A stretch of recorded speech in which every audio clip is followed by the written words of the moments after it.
Yes. So, welcome to another Saturday afternoon enlightenment course, otherwise known as meditation. So this is the opportunity to extend one's understanding of meditation, to learn more, and we have the double. So you don't need to do anything. I can teach in there and teach in here at the same time. Okay. So the PA is in the other hall as well. I welcome everybody to the Introduction to Meditation class. Those people in the small room, you have an excellent teacher today in Jill Hannah. She's that close to enlightenment, you wouldn't really believe it. At least she doesn't believe it anyway. But she is now coming, so welcome everybody. Okay, thanks, Jill. So, for today, this is the ongoing class, so those who come to the Introduction to Meditation class, that's in the room to my right. And here we just say something new about meditation or something you haven't heard for a while. And I thought I'd focus on a part of the meditation called when we start watching the breathing, because when we start the meditation and doing the preliminaries of present moment awareness and silence, that's really, really important. But you don't need to be perfectly silent or perfectly in the present moment before you go on to the breath. It's just a matter of your own experience of what's the right time to go on to the breath. If you go on to the breath too early in this meditation, now you'll find that you can't hold it there. You just get thoughts of the past, thoughts of the future, or you get the inner commentary coming along disturbing you and the mind wanders off. So the idea of doing present moment awareness and silence practice, first of all, is to settle the mind down, to make sure the biggest obstacles to the meditation, wandering off into the past or projecting into the future, and all this thinking mind, the two biggest obstacles, are dealt with at the very beginning, to focus on those until they are subdued. And once they are subdued, not eliminated but subdued, then you can go on to watch something like the breath, and it's easy to hold. So there comes a time when you get onto the breath, either it comes by itself or you choose to watch the breath. And there's one thing which is important when you do the breath meditation, is not to force the awareness on the breath, not to concentrate in the sense of really holding onto it like grim death. Because you should all know by now that such aggression, such tension in the mind is not going to be conducive to peace and this beautiful sense of freedom and happiness in the mind, which is where meditation is bringing you. So you don't put too much effort in. If you have to put effort in to hold the breath, it means that you got to the breath far too soon. You should go back to present moment awareness and silence and calm everything down first of all, so that when the breath does come in or you invite it in, it's easy to stay. And even just using language like invite the breath into your mind is a much more useful concept. Instead of grabbing it and bringing it in, you invite it in, which means you're respecting the breath, just like it's a friend. You invite them home, you don't tell them to come home. And once you've invited the breath in, you treat it like a friend all the time. You don't treat it like a slave. I say this in the meditation retreats, when people do lots and lots of meditation, they spend a long time watching the breath. Never think that you are the master or the mistress and the breath is some lackey, some slave, servant or maid of yours. You can tell it what to do. Because if you tell the breath what to do and order it around, it will run away from you. So instead, you treat the breath like a friend with respect. And if you treat it like a friend, the first thing is you don't order it around.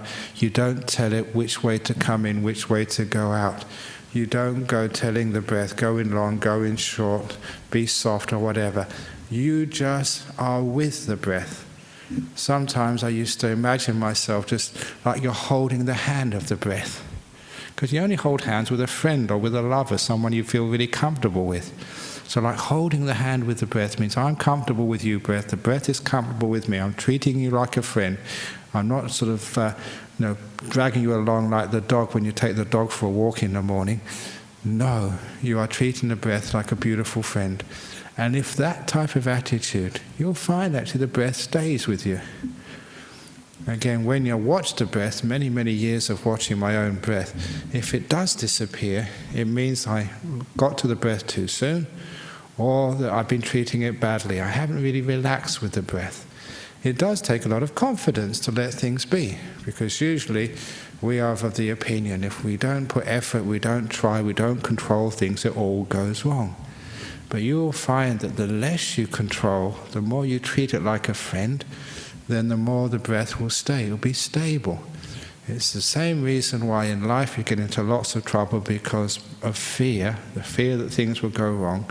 We control so much, and of course then things go wrong. What we were afraid of actually happens. But if we let go of this fear and just relax, let it be, see what happens, then you'll find that the breath actually stays with you. It's just there. And after a while you realize, well, it's the controlling, the forcing, being afraid of it sort of disappearing. That was the reason why you were too tense, and it meant the mind wasn't in the right position to hold something like a breath. So when you relax with the breath, and relaxing with the breath is like treating it like a friend, not like a slave, respecting the breath, caring for it, then you find it's very easy to watch the breath. Even like caring for the breath. When I start this meditation, I ask you to care for your body. If you need to cough, cough. If you need to scratch, scratch. So if the breath needs to come in long, let it come in long. If it needs to go in short, let it go in short. If it needs to sort of pause, let it pause. If you need to take a sudden gulp of air, just let it do that. So in other words, respect. So for your body, that it knows how to breathe, your job is to watch and to care for this breath. And it will do the breathing by itself.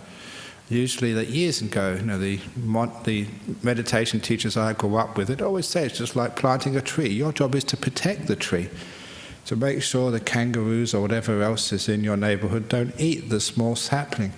And as long as no one eats a small sapling, you guard it, the tree grows by itself. So your job is just to guard the meditation so it will grow by itself. And that's what we mean by caring, protecting, nourishing, nurturing, but not doing anything. Let the tree do the growing. Let the breath do the breathing. Your job is just to watch with care. And the second thing, when we care for something, we value it, then it stays with us. What we value is what the mind will incline towards. If you really value the breath, then it will stay with you. But if you value, thinking about what you have to do next or working out the problems in your life, if you truly think that's important, that will stay with you. So it does need a little bit of marketing as well, and that's mostly my job, to say if you can stay with the breath, it's just a beautiful thing, and after a while you get so peaceful, so lovely, so nice, so relaxed, and if you take it really deep, you even get enlightened. So this is actually telling you that if you watch the breath, it really is important. And you ask anybody who's done breath meditation for a long time, and they'll confirm it's a wonderful way of relaxing the body, relaxing the mind with all sorts of physical and emotional benefits. It's worth doing. But thinking, you've also done that for a long time in your life. And does it really have such value? So put the value in the breath. This is important. This is precious. This is like a jewel. This is like a winning lottery ticket. Don't lose it. And if you value that breath, of course it stays. So with care and value, this thing actually stays. So it's not effort which you use. It's what I keep telling my monks in Serpentine, wisdom power. Use wisdom power to look after the breath. It's important, it's valuable, I'm caring for this. This is like a vehicle which is going to take me really deep into amazing states of mind. I really care for this breath. And if you really care for it, then it stays. Now, the next thing which happens to the breath is that it gets very comfortable and peaceful. This is what's supposed to happen. So it gets smooth. The reason is, it's just science, it's just physiological. You're sitting still, you're not thinking so much. Your vehicle is idling. It doesn't need so much gas, so much petrol to run it. You're not running around, you're sitting down, you're relaxing, the metabolism goes down, you're not thinking, which takes up a huge amount of energy. So literally you don't need so much breath. That's why it starts going very calm and very slow. It's just the nature of the body. You're not thinking, you're not doing things, you're not moving, therefore you don't need so much breath. So it just calms down, it gets nice and calm and still and peaceful and gentle. And it's wonderful just to have things on like the idle mode, not doing so much. And that gives the sense of peace, which generates the joy of meditation. No peace at last. Why do people go on holiday or vacation? They just like to have some peace, for goodness sake. They don't have a house to look after. They don't have neighbours having parties in the middle of the night. They don't have the telephone ringing. They get away from it all the busyness of your life. Isn't that bliss? You know, if I gave you like a holiday for 2 weeks in Bali, or even better, a 2-week holiday in Jhana Grove for free, would you take that? Yeah. Why? Because it's nice and peaceful and tranquil and nice. And so you can see that this is like a holiday. And with a holiday, there's a joy, a happiness. And you associate that with the breath. All I've got to do for the next half an hour is just watch the breath go in, watch the breath go out. No worries, no concerns, nothing to achieve, nothing to fix, no problems in life, no past, no future. The only thing I've got to watch is just one breath going in. Now that really is a holiday. No business to do, nowhere to go, nothing to fix, nothing to correct. No problems at all. Peace. Now that peace is delightful. The same delight which people look forward to when they go on holiday, but they don't find it when they go on holiday. They go to all these places and they get very busy. You know that some years ago someone sent me a brochure of Club Med, you know, that group of holidays, and I just couldn't believe the activities people do when they're on holiday. They get up in the morning and there was kayaking, in the middle of the day scuba diving, just before lunch there was a cocktail party and a big lunch, and after lunch a football game or whatever. And it went right through to about 1 o'clock in the morning, the evening dance and party. And that was supposed to be relaxation. My God, even reading about that made me feel so tired. And people pay money for that. It's crazy, isn't it? They work their butt off at work and then they go and play their butt off when they go on holiday. They really get tired. It's really crazy. No wonder people are so stressed out in this world. But just to have a few moments of peace, nothing to do, just being here. It reminds me, years and years ago, we had a little youth group here. I had to teach them meditation. And these were like little kids, like 7, 8 years of age. And how can you teach a kid how to meditate? So I had to innovate. And I use this knowing that children have incredible, powerful imaginations. You know, we've lost that ability to really imagine and fantasize and dream. Really imagine full on. And so I told these kids, I could sit down, relax the body, just like I tell you. And they said, imagine you're floating out of your body, out over to the beach. And I made it sort of really long with all the descriptions. And out into the ocean, the Indian Ocean. And just you go to your place in the ocean, you just drop into the water and it's so warm and calm. You don't have to struggle, you just relax there and you float with your head above the water. And you look around, there's no land, there's no ships, there's no other people. This is your place. No one is going to hurt or harm you here. This is total safe. Nothing problem at all. Just floating this beautiful, warm, soft water with just blue sky overhead and nothing at all in any direction. And I really got off on this. I know there's kids, I meet them every now and again. They say, yeah, we still do that.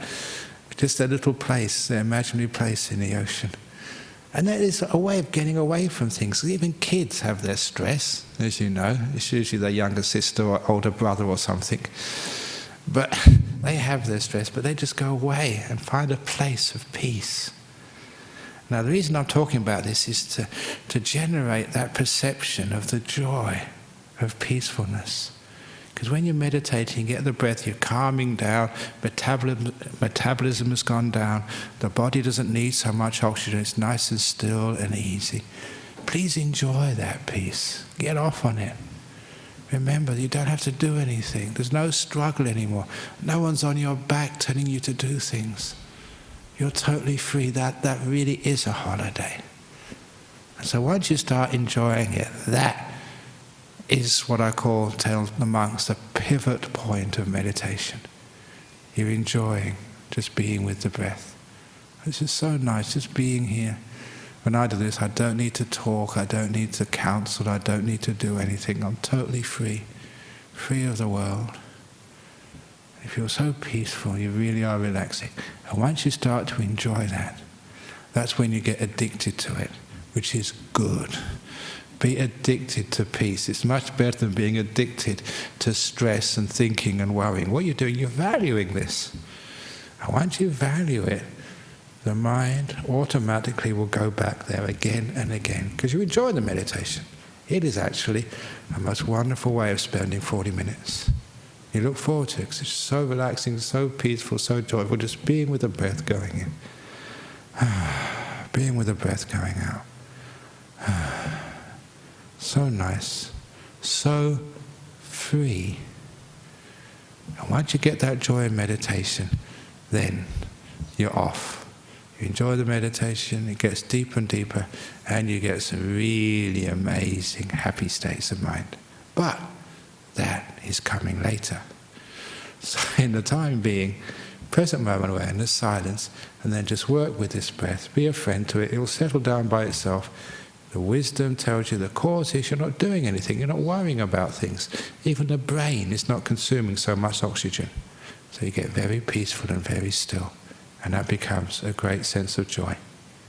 So it's really easy. So any questions there? Good. Questions come afterwards. Okay, so let's get into some meditation.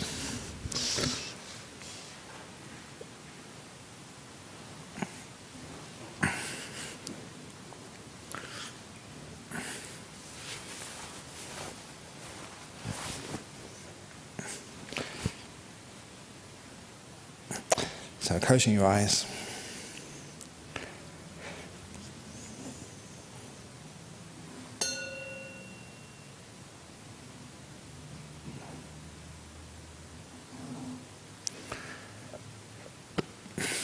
And bringing an awareness onto the body.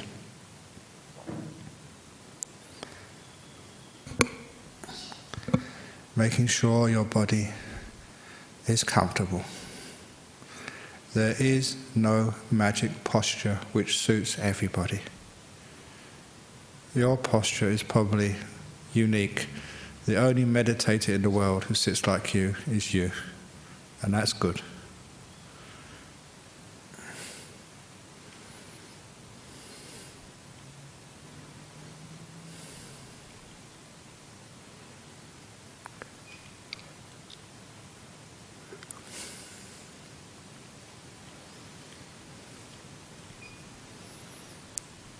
And you bring awareness into the present moment, just now.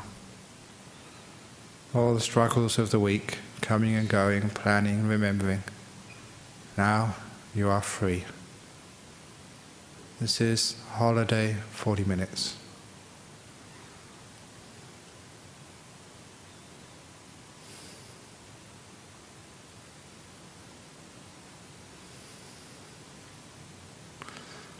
And as you settle your awareness on your own body, spending quality time just with your body, with nothing else. It's amazing just what you can pick up. Irritations, aches, which have been there all day, but you've been too busy to notice them. Now do something about it. Scratch, stretch, cough, sneeze.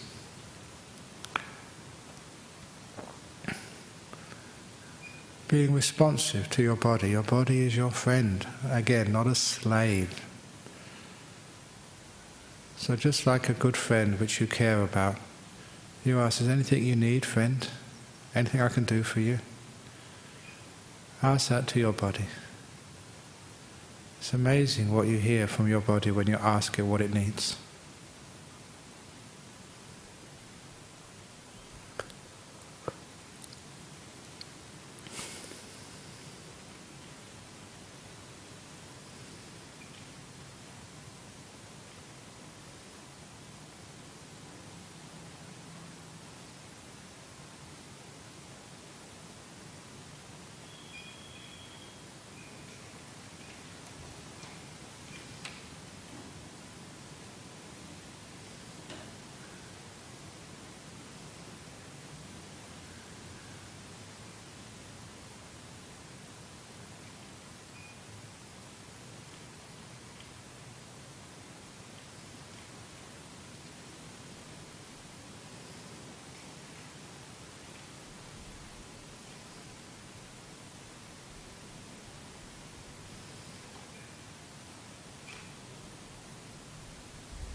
If there's any irritation inside, any ache or pain which you cannot make more comfortable by moving or scratching, then just relax into it. Put all your mindfulness inside that pain or irritation. And from inside, spin this beautiful loving kindness. Caring, accepting, embracing, being with. Letting it be. It's just part of life. And I'm with life, not against it.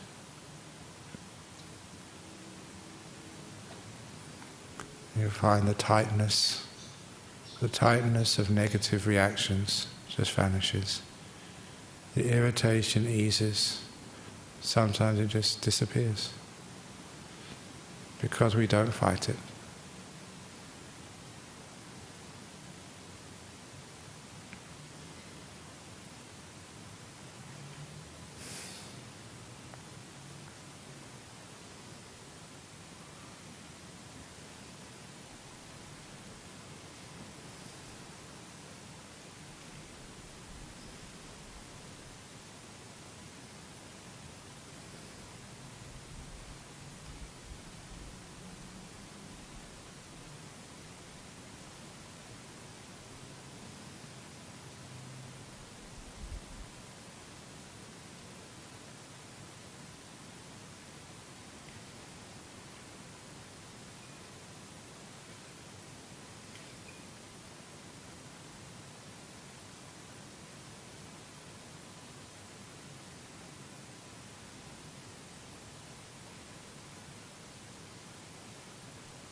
going to the present moment and silence and the breath in your own time.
It's getting close to the end of the meditation again. What are you aware of? What is the content of your mind? And what is the quality of your mind now? It's how much peace and relaxation and happiness have been generated.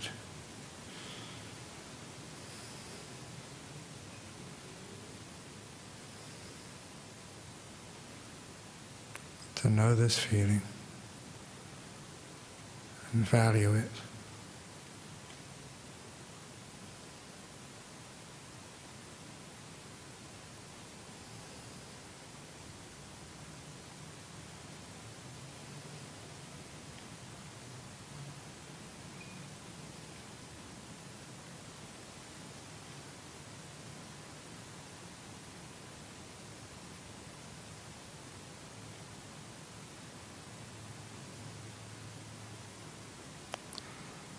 Now I'm going to ring the gong 3 times.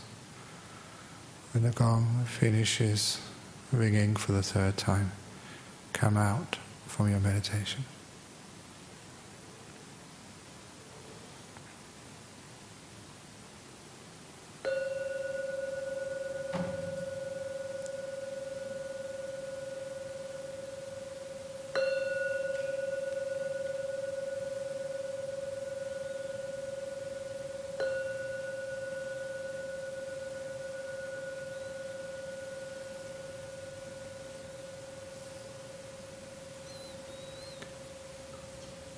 Okay, very good. That ends the meditation now. And apparently, because we're streaming this live as well, just the last couple of Friday nights, all these talks have been streamed all over the world, and we've been getting questions from all over, and they've done the same now. My goodness. So there's 3 questions here. One is from Bulgaria, one is from Cape Town, South Africa, and the other one is from Omaha, Nebraska. It's amazing, isn't it? Just way around the world. So the first question I got, this is from the internet. So, hi, in Bulgaria, can a person with a chronic breathing sickness, difficulty breathing, the need to cough every 1 to 2 minutes, practice meditation? If no, what can be done to help such a person? Thank you. Yeah, of course you can. So, you just follow those instructions, being the present moment first of all. Because if you're in the present moment, the idea of 1 or 2 minutes doesn't really make any difference at all. When you really get into the present moment, the whole concept of time vanishes. You're just here. But it's important that if the body needs to cough, just cough. Don't control it, let it be. As if you don't own the body and let the body do the coughing. You're just this observer. Then you find it doesn't disturb you. So you just leave it alone, let the body cough. When it coughs, it just coughs. And a lot of time, because you really relax, you're not afraid of the cough, you're not trying to control it, you'll probably find that either the coughing gets less and less and less, or sometimes it even vanishes. Never underestimate the power of peace. So yeah, you can do with chronic breathing sickness. If you do the meditation properly, look upon your breathing as a friend. It's a sick friend, so care for it. So a lot of times that I've been with sick people, you've cared for them. And as I said last night, never look upon sickness as something wrong. It's part of life. Embrace it, be with it, relax with it, and it gets less. So, I've had hay fevers. Sometimes you had coughs. I can remember several occasions. Probably the classic occasion once when I was in Canberra, in the capital of Australia, giving some talks, and I got a cold in the morning, Canberra being such a freezing capital of this country. Got a cold one morning, and my host decided to take me out just for a short visit, and ended up going out all day. By the time I got back, I had to give a talk. No time for a shower. Just a quick cup of Chinese tea. That's all I could get, and I was going to give a talk. I had this terrible cold, sneezing, running nose.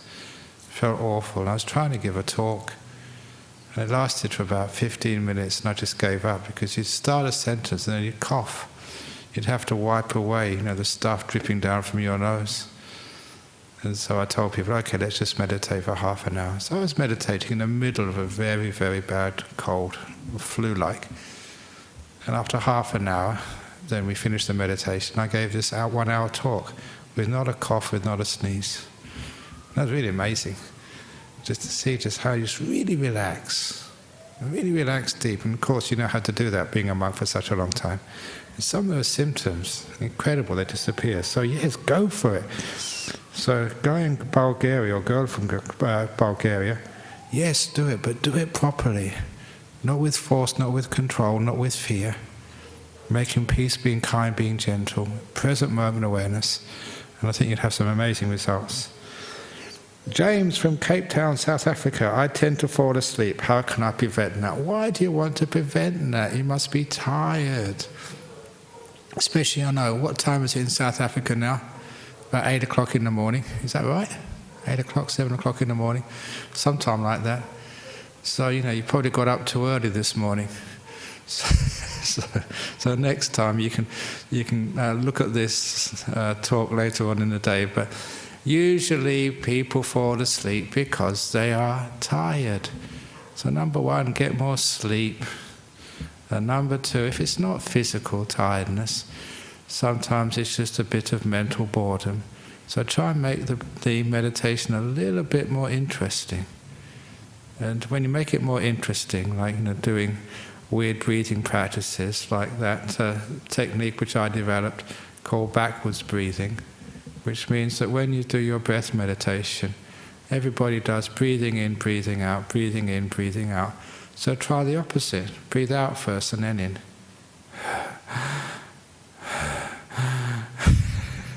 You'll be surprised, it actually feels different. Change your posture. But remember, don't fight the sleepiness. Make it more interesting. Play around with it. Because if you fight it, you just waste more energy. So if you really are sleepy, just let yourself be sleepy. And after a short while, it usually disappears. The reason is, I tell this often in retreats when people meditate a lot, is that the two halves of the mind, the knower and the doer, the doing takes up so much energy, you've got nothing left, hardly anything left for just knowing. And when you're tired, it means that you just no energy left at all, and the mind falls asleep. Let it fall asleep. Don't fight. Don't do anything. Just flow with the sleepiness. And if you are kind to the sleepiness, accept it, embrace it, what happens is that because you're not doing anything, you're not fighting, you're not reacting, you're not getting negative, the natural energy of your mind starts flowing into knowing. The knower wakes up, and soon you're bright again, without any restlessness. You suppress the doer. Don't react, don't do things, let it be. And after a while, the mind wakes up. And when it wakes up, it's really peaceful. The last question from Carl from Omaha, Nebraska. Hello, I would like to ask how one lets go of attachment to the body. I just don't understand how one can detach from all the senses. Thank you. I suppose it's a little bit of a trick how you let go of the body. Because first of all, you sit down with your eyes closed, so you detach from seeing. And then you sit in a quiet place so that there's not much sound going on, so you detach, from hearing because there's nothing going on. And then because you're not passing wind or there's no bad smells around, the smell disappears, you're not eating or chewing things, so the taste disappears. And your body is a difficult one to let go of. But if you sit still and just focus on the breath, after a while, all you've got left in the whole world is the breath going in and breath going out. That is like halfway between totally letting go of the body and being with the body, because most of your body has vanished. You're just with the breath, breath going in, going out, going in, going out.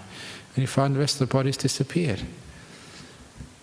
Remember very early on in Thailand when you had all these hundreds of mosquitoes all over you, and sitting out in the jungle in the evening time was just very, very unpleasant. So I just watched my breath. I really watched my breath so well that after a while all I could feel was my breath going in and breath going out. I could feel no mosquitoes on my body at all. I couldn't feel my arms or my head or any other part of my body. It all disappeared. When you focus on one thing, the rest of you disappears. So that's what you start to do. Just focus on the breath until it's just the breath. You can't feel your legs, you can't feel any part of your body. It's gone, it's vanished. And then when the breath starts calming down, because you're not doing anything, it becomes so still and so peaceful, that then disappears. And then you've detached from the body. You realize you're not aware of seeing, hearing, smelling, tasting or physical touch. You really have detached, it's disappeared. And that's when you get these beautiful lights in the mind, the nimittas, and you get into these incredible deep states of meditation. You can't feel the body.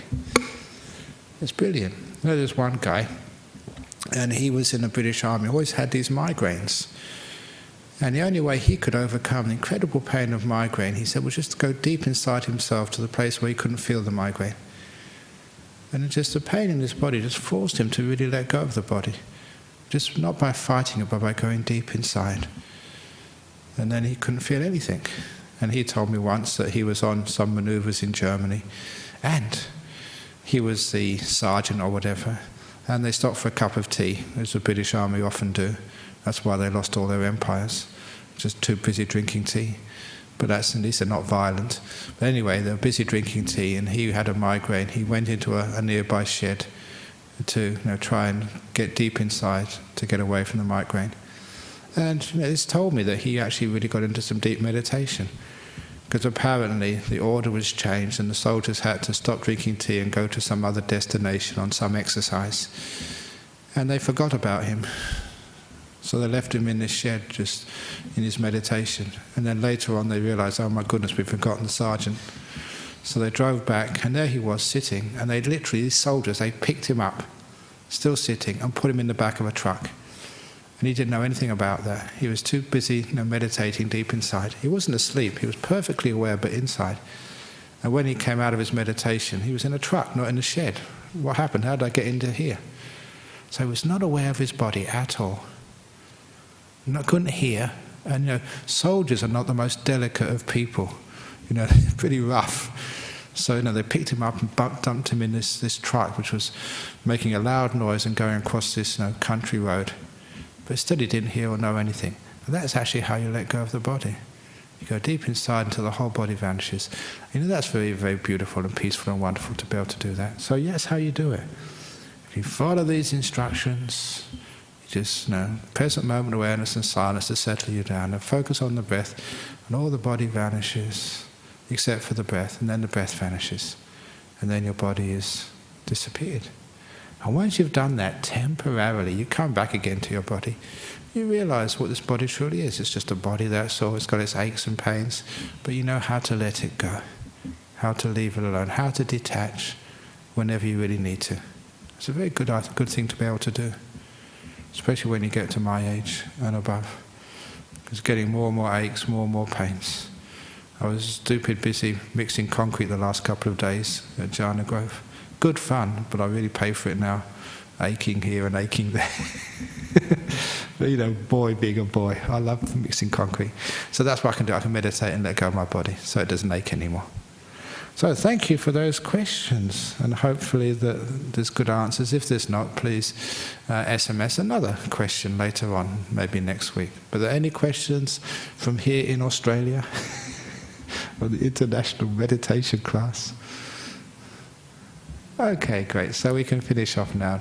Thanks everybody from overseas listening to this meditation, and thanks everybody here. We can now pay respects to the Buddha, Dhamma and the Sangha.